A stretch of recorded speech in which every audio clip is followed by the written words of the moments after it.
Tox allows you to specify all of what happens when you take specific actions for your packaging, and you can kind of assign names to those things and make it really easy to orchestrate the different parts of the project life cycle.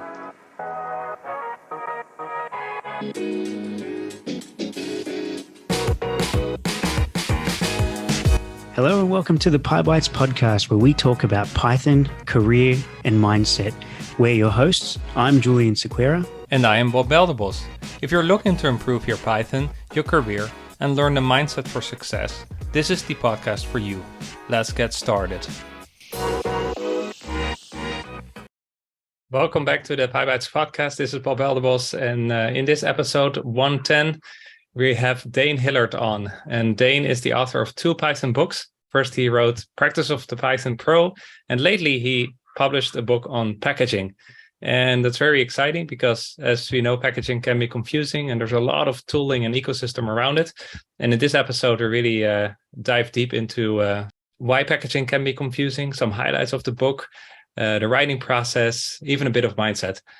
So without further ado, here's my interview with Dane Hillard. Hello, everybody, and welcome back to the Pybites Podcast. I'm here with Dane Hillard. Dane, welcome to the show. How are you doing? I'm doing well. Thanks, Bob. I'm happy to be on. Yeah, we're very excited to have you here for multiple reasons. One being the awesome books you're putting out and the teaching. But before we get into that, maybe you can introduce yourself to our audience and tell a bit about yourself, your background, how you got into Python. Yeah, so my name's Dane Hillard. I'm currently a technical architect at Ithaca, who is most known for the JSTOR.org research platform. And my first foray into Python started sometime before that, maybe 10 years ago now.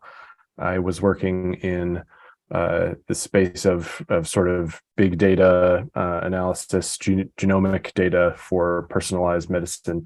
And I had previously learned a bit of Ruby after doing a bunch of C and C++, and I was like, hey, these other languages are great.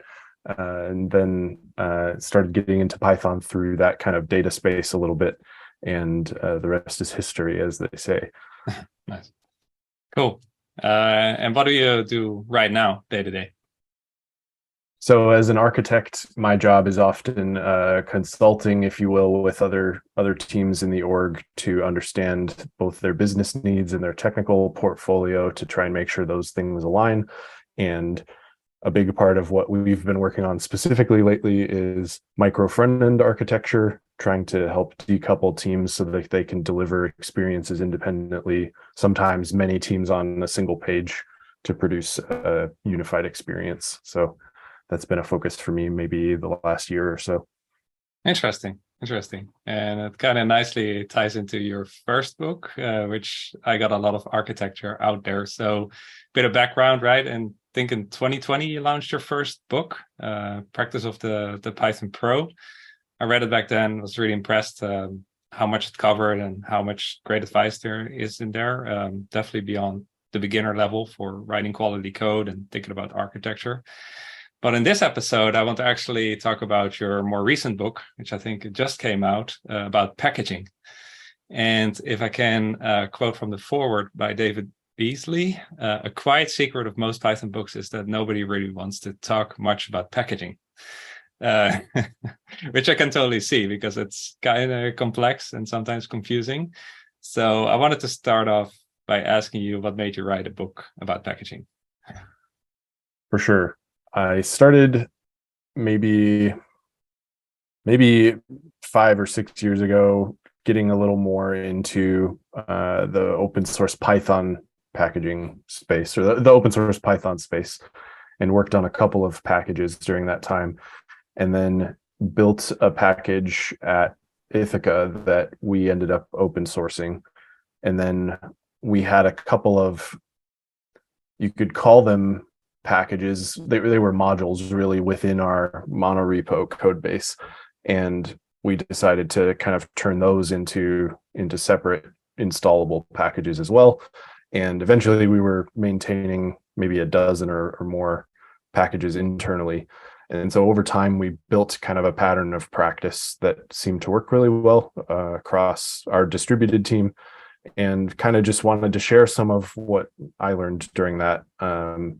The other thing is that people out there have valuable work that they're doing, and some of it's like hiding in source code in GitHub repos, not available as packages. And some of that could just be that they haven't had the time to do it. Some of it could be they don't have the knowledge. And I really want to be able to give people that ability if they so choose, so that they can share that value. And I think in sort of the computational sciences and data science space, a lot of people aren't necessarily Pythonistas. They're using Python to get their real job done, which is science. And so giving them some resource to kind of improve this secondary skill, if you will, I think is a big ripe opportunity.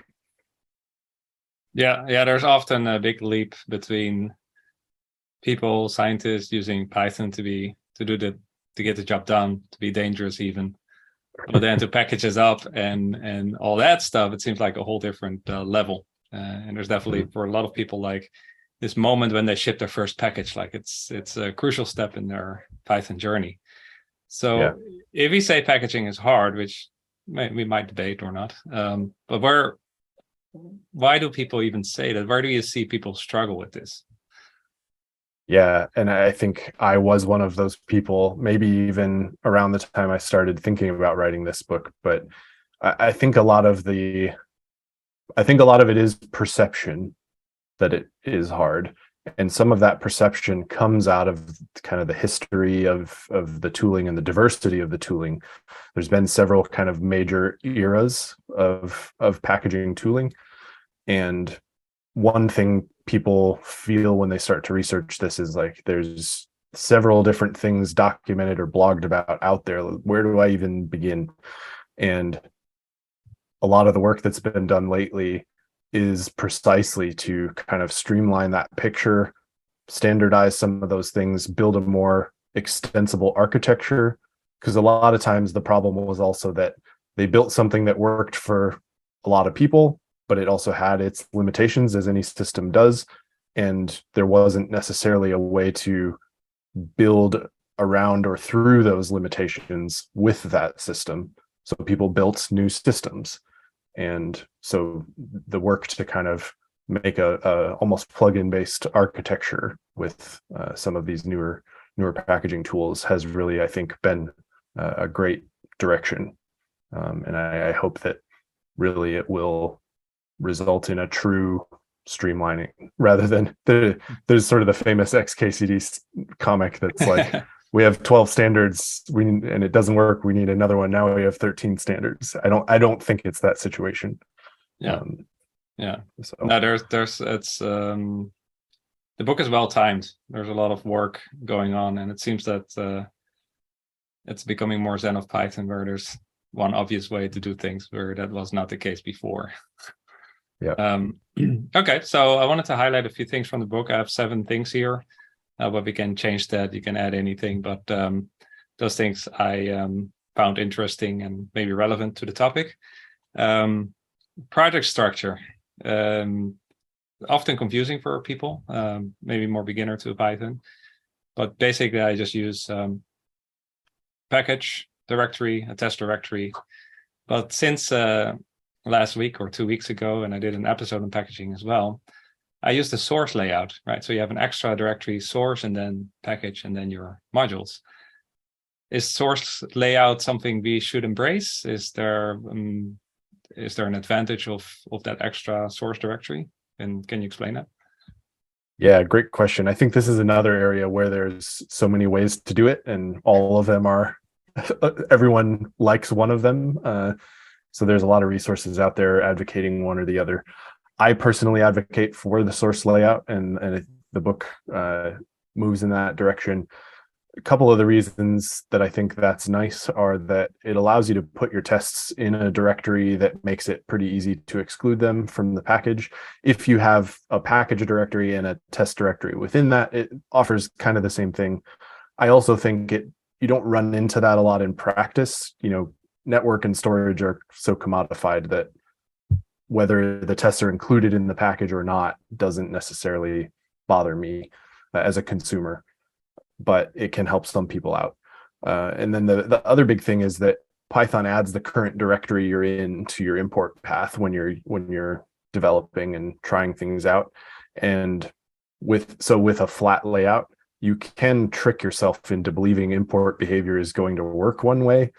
When then you package things up, ship it, and find that it behaves in a way you didn't expect. So the source layout kind of forces you to use your tooling and be a consumer of your own package as you're developing it, which I think is a really good practice. Excellent. Good to know. Thanks. Yeah. Then secondly, we have the pyproject.toml file. Before we had a setup.py. The TOML file seems a lot nicer and cleaner, but that could be subjective. What is the advantage of that TOML file, standard, whatever you want to call it?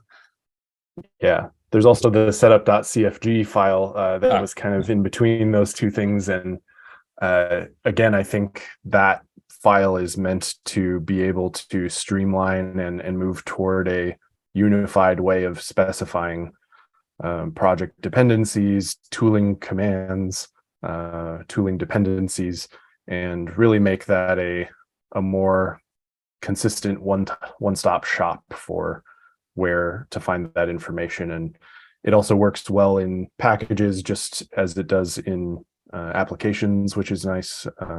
Not that they all couldn't in some way, but I've appreciated kind of the standardization there. The book does still use setup.cfg. In addition, there at the time of writing was definitely still some things that hadn't transitioned support yet. So, some of these things are still going to be in flux depending where you sort of find them on their maturity journey with the packaging landscape. But I think pyproject.toml is a nice direction. There's some debate about whether TOML is the best specification language and all that, but I think it's often debate that isn't germane to the getting things done. Okay, cool. And then I had a question about general flow of packaging and shipping a project. I think the book covers mostly the most basic tool set of build and twine. But there are now also many tools you can use. Hatchling, that's the newest, I think. It might be in the book, I cannot remember. But then you have Flit and you have Poetry and PDM. PDM, not to be confused with our coaching program. I think the book doesn't really go into all these tools, and I think for the better. But in your day-to-day use, do you have a preference for a certain manager or tool? Yeah, I don't really use Hatchling or Poetry or any of those at the moment. I've used Poetry in the past. Hatchling is really interesting to me. I'd like to spend some time with it soon. I honestly haven't, though.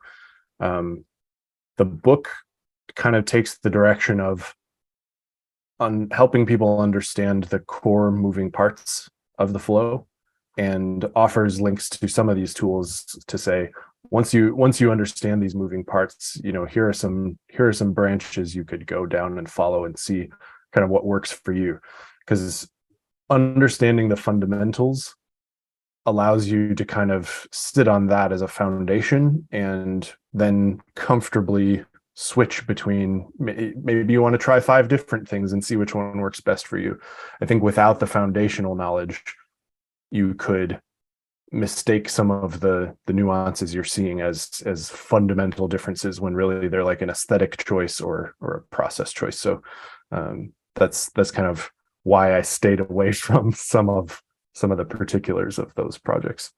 Yeah, and I think that's great. Yeah, this Poetry is amazing, but it's also doing a lot of things in the background and magic. This week I used Django Cookie Cutter. That's even doing way more many things, and it confused me a few times. So these tools are nice, but yeah, definitely when you're teaching it, it's good to stick to the core and the basic concepts. And yeah, I think you did that very well. Thanks. And there's also a lot of tooling in the book, like linters and testing. And what struck me was that you hooked most of that up with talks. So do you want to talk a little bit about that? Yeah, I think that if you're doing packaging, Tox is an absolutely invaluable tool. Just as an honorable mention too, there's a tool called Knox out there, which is a spiritual successor. And I haven't tried that one much myself. But if you have ever used Make, for example, in a project, maybe I'm old too. I don't know who uses Make today or not, but if you enjoy declarative documentation and declarative task management definitions, Tox allows you to specify all of what happens when you take specific actions for your packaging, and you can kind of assign names to those things and make it really easy to orchestrate the different parts of the project life cycle. And so I think that without it, you would be resigned to sort of running commands, remembering which commands to run, hitting up arrow all the time to rerun things that you've rerun or that you've run previously, and just it takes away a lot of that tedium around remembering what to run and when to run it. So it helps you kind of build a recipe for success in that way. Really nice. Yeah, because I always associated talks with testing different versions of Python, which might be important for an open source package. But how you showed it in the book, it was really like, wow, this takes a lot of thinking away, it automates it, and it's really nice. So yeah. And I will say that's how I got into Tox originally, was the testing matrix aspect of it, which it's great at.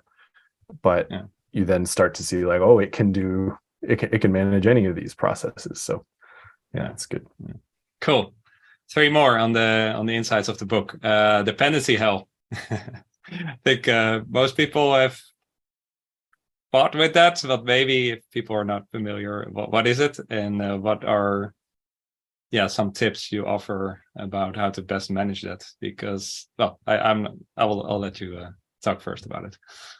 Sure. So the concept of dependency hell is that you depend on 2 different packages at a specific version or a specific range of versions, and then they themselves depend on other things, and sometimes those ranges may not overlap, and then you're stuck because you're saying, I need these 2 versions to resolve together well, and they need other versions that need to resolve together well, and when they don't, typically you have no way forward. And there's a couple really good blog posts. Maybe I'll try and make sure they are in the links for the podcast. I'm not going to remember where they live, but some of the knowledge, I guess, coming out of those is to avoid specifying upper bounds on your package dependencies when possible, because you then allow for the sort of infinity of the future versions of packages to be installed, and only add an upper bound temporarily if, say, a new major version breaks compatibility with something you're doing in your package. So you kind of have to think about your packages that you ship as collaborators in someone's project, and they all need to play nicely together.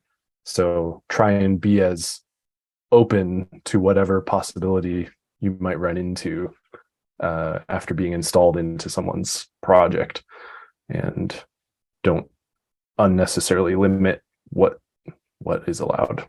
Yeah, it's a nasty problem and also hard to predict often. And but one takeaway from the book is I was very strict in pinning everything, but you actually taught me about ranges and stuff, and I'm loosening up that a little bit thanks to the book. So It's still something I'm working on too. I mean, there's a certain paranoia that comes with things, and I think a good sort of testing flow is one thing that definitely helps with that. If you can regularly test against new versions and make it easy instead of costing you an hour or two each time, you free yourself from a little bit of that paranoia. That's a great point. Hence the talks, right? So, yeah.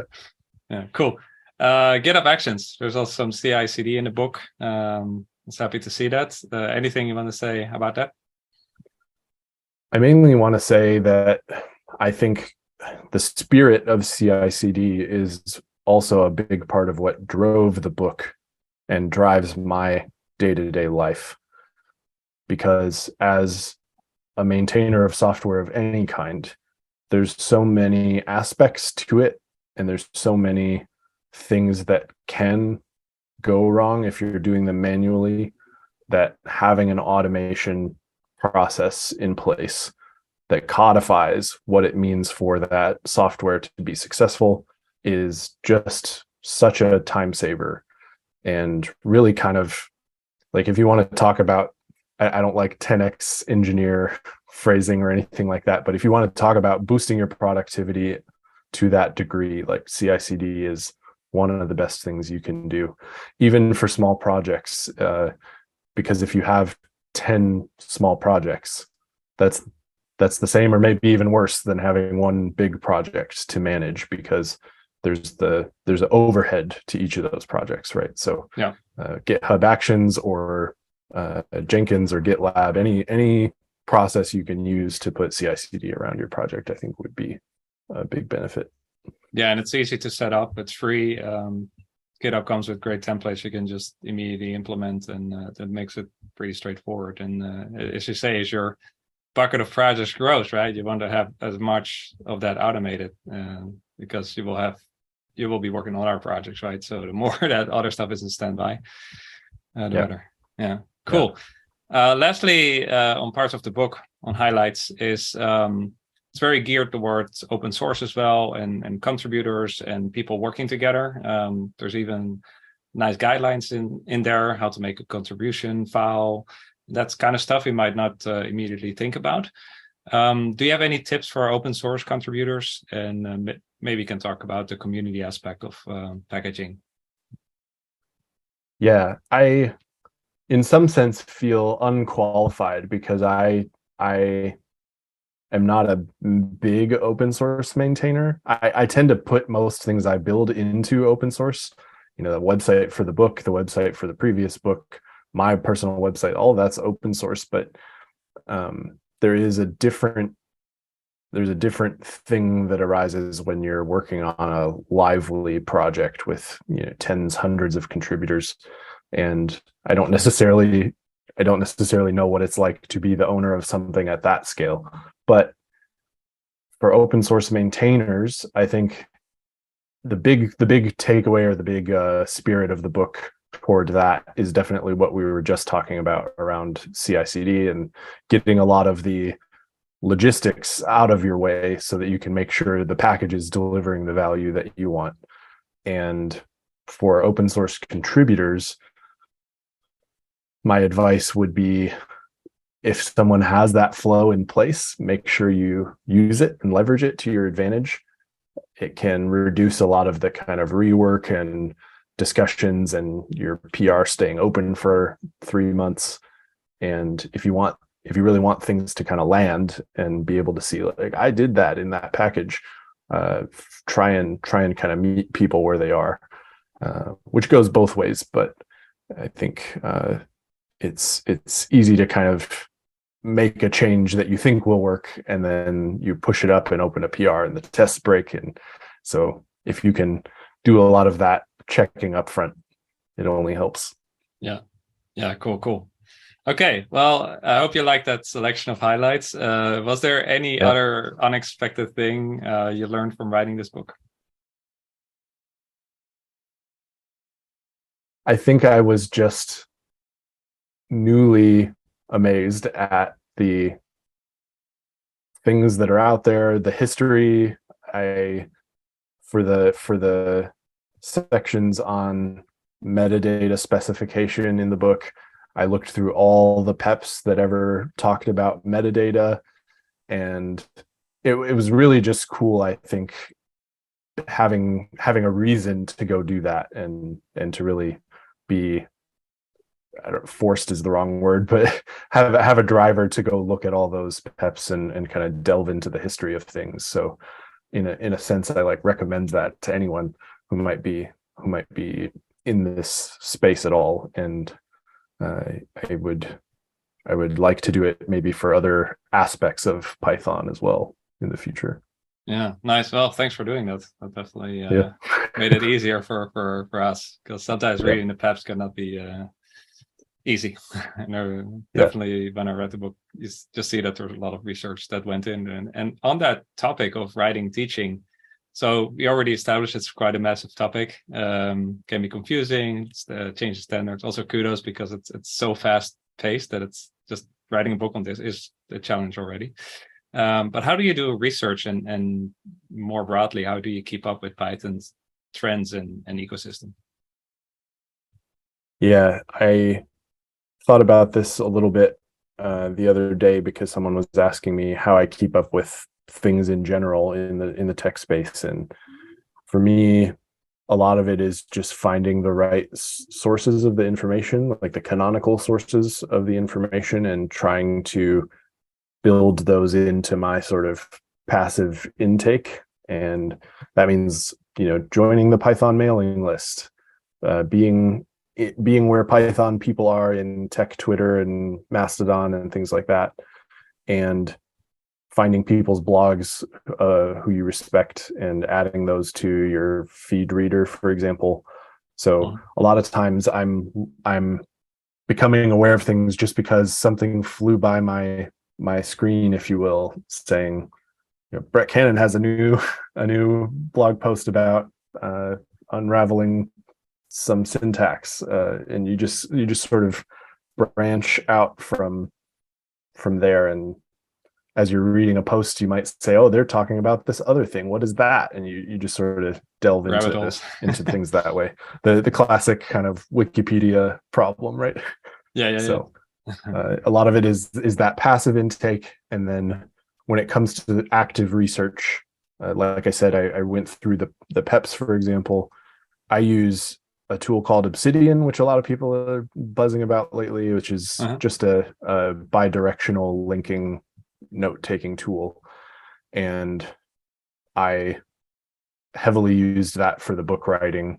I would take notes on individual PEPs or individual tools and link those together where there were relationships, and just try to understand how it's all connected. And writing those things down in your own words then too allows you to better digest and internalize that information. So that I think is like a tip for anyone who wants to write, is first write about the concepts individually and the relationships between them. And then when you want to write it for someone else's consumption, you have something to say. Yeah. I think other books kind of come from a whole series of blog articles. I think the Flask Mega tutorial by Greenberg started like that. So there's definitely like research, digest your thoughts, be it in notes or blog posts, and then go for the big goal, right? It's otherwise it will be difficult. And what are some hard and fun parts of the writing process? Was there a lot of editing involved, or that's the reality of the writing, for sure. I suppose it depends who you work with. If you're working with a publisher, I know that both my books were with Manning, and their editorial process is fairly robust. And I think they do a great job of making sure that you continue to teach to the level of the reader that you mean for the book to be for. So up front, even when you propose a book, they kind of ask you, who is this for?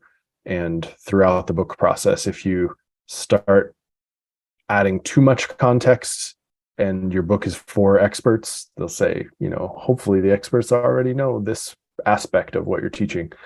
Maybe you don't need it there. Or if you're not adding enough context, your book is for someone newer to the space, they'll say you need to bring this concept in first before teaching these advanced concepts, or you need to do these in this order to make sure that they're introduced in a way that someone can follow it linearly.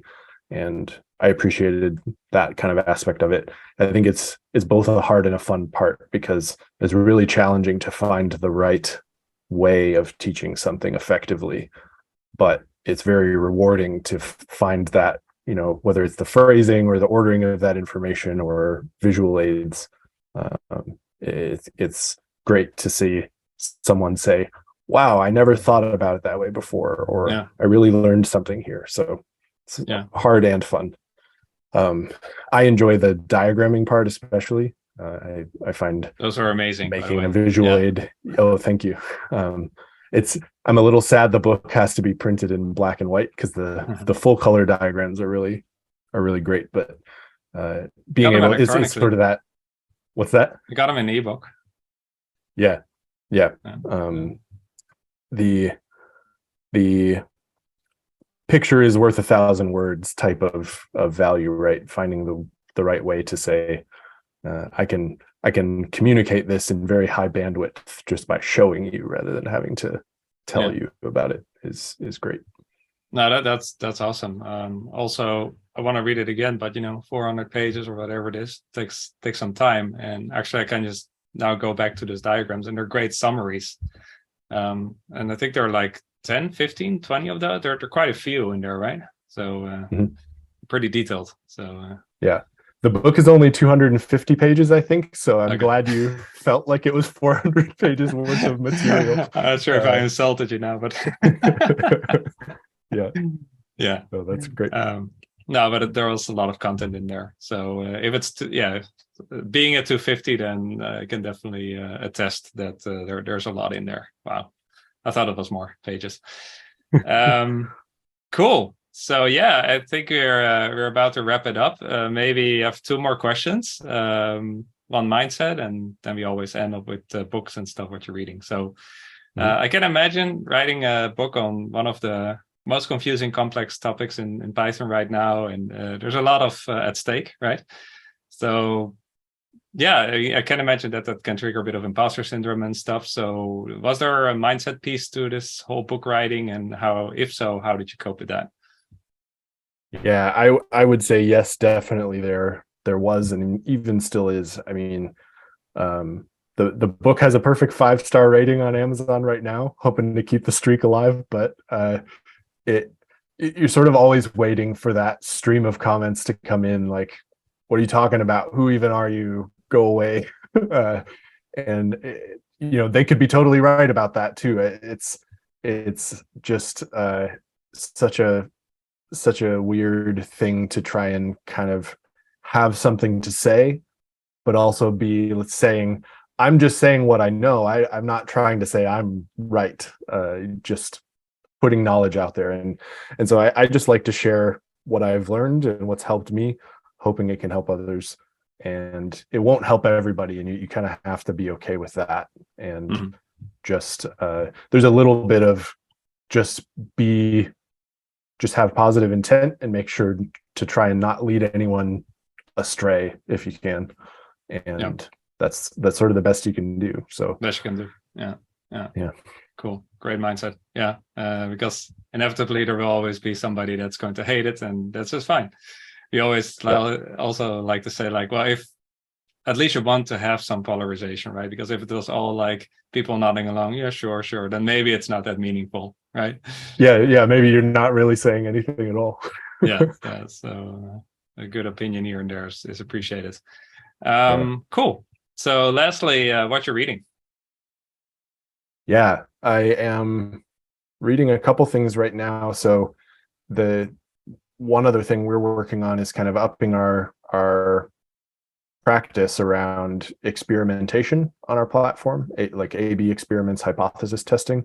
So I'm reading a book called Trustworthy Online Controlled Experiments, which is from a couple years ago, but really good text about what it means to run a proper experiment statistically and what kinds of pitfalls there are in that analysis, and what as an organization you need to do to understand your data, and like even before running experiments, make sure you know what your metrics are. And I've still got probably a half or more of that book to go, but it's a very valuable text if you're interested in experimentation.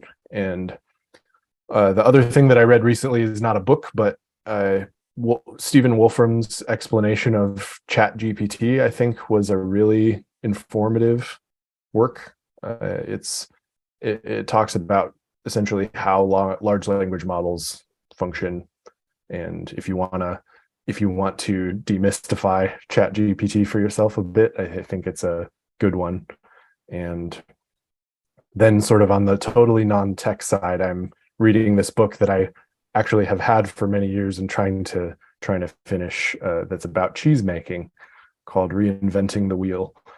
And it talks about kind of the history of European cheese making and how it differs from American cheese making, and the economics and the politics behind it. And it's a really cool book. So cool. Nice. Totally want to take you up on that ChatGPT text. So we'll link, if that's online, we'll link that below, because I was actually asking myself the same question today, like, how does this even work internally? Because yesterday I was using it and it's just mind-blowing what it's already capable of doing. So thanks for that. Now really coming to the end, so I still have 2 more questions. So where can people find you and reach out? And any parting words, call to action, or even maybe something you were not in the opportunity to say and you still want to share? Up to you. Sure. So my Twitter handle is easy as Python, and my GitHub and Fosstodon handle is Dane AH. And those are probably the best places to find me. You can find the book at pypackages.com. It's pypackages.com. And you can get the book through the links there. You can also redeem the book. You can redeem a code for the book or for any other Manning product, 35% off, with the code POD_PYBITES23. That's POD PYBITES23. So nice. Please check it out. Yeah, we'll link all that in the show notes. And thanks so much for coming on today. Thanks for sharing, for writing the book, as I already said, but also for sharing all your insights on this show. People will appreciate it. And thanks so much. Thanks again for the opportunity. Have a great day. Bye. We hope you enjoyed this episode. To hear more from us, go to Pybites/friends. That is pybit.es/friends, and receive a free gift just for being a friend of the show. And to join our thriving Slack community of Python programmers, go to pybites/community. That's pybit.es/community. We hope to see you there and catch you in the next episode.